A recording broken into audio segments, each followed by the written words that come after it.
दूजे तुझसे गलती रे भाई।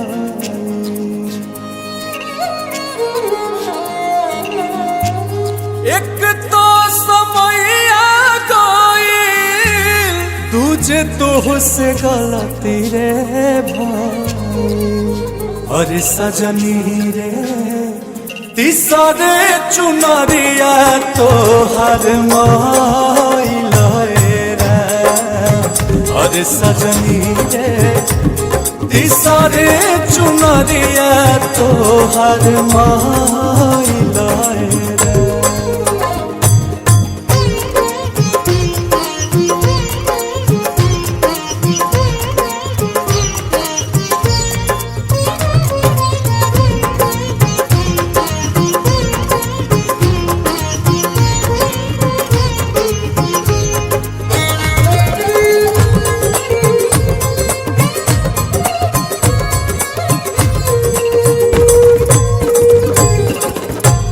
बचपन बितवलू तू तो खेल के नदानी में हमके भुलाई गइलू जोशिया जवानी में। मेरे सैया शरण तेरी सुनो जी प्रभु मेरी। अब नहीं कोई लोग कहा मानवा में दुविधा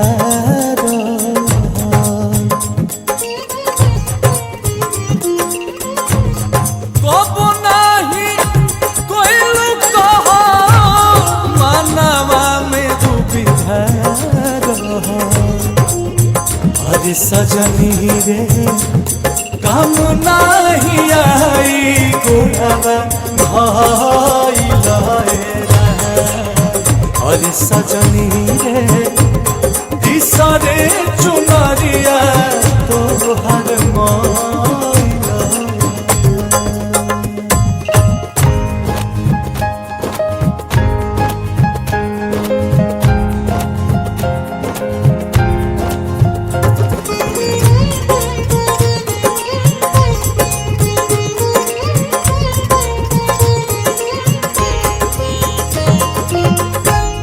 कुछ नहीं होई अब तो रोवाला से रानी।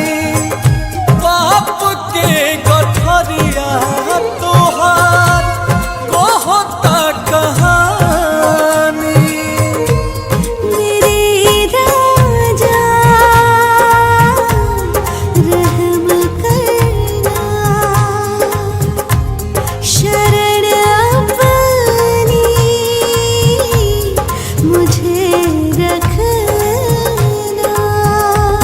लाख 84 ओनी कब फेर जाना मोहनी।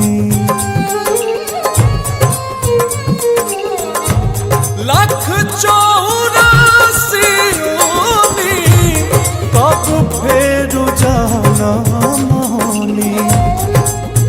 अरे सजनी रे चली ना बहाना कमनो कइल तेरा।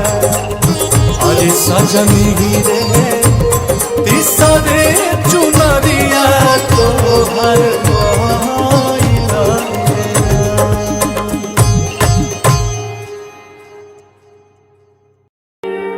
देखो यार, सबको खुश नहीं रख सकते आप।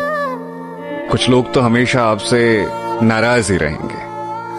अगर आप लोगों के हिसाब से ही चलोगे, उनके हिसाब से ही सोचोगे, तो खुद के फैसले तो ले ही नहीं सकोगे।